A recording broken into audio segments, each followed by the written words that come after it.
really glad that I'm not watching the show anymore. Because my OCD and this sign placement fucked me up the whole show. And they named it Spotlight Comedy Club and then put in 2 floods.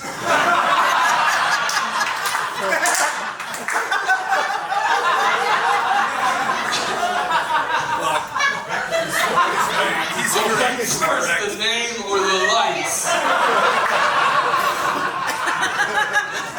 We'll never know. Oh boy, I'm not really close with my father.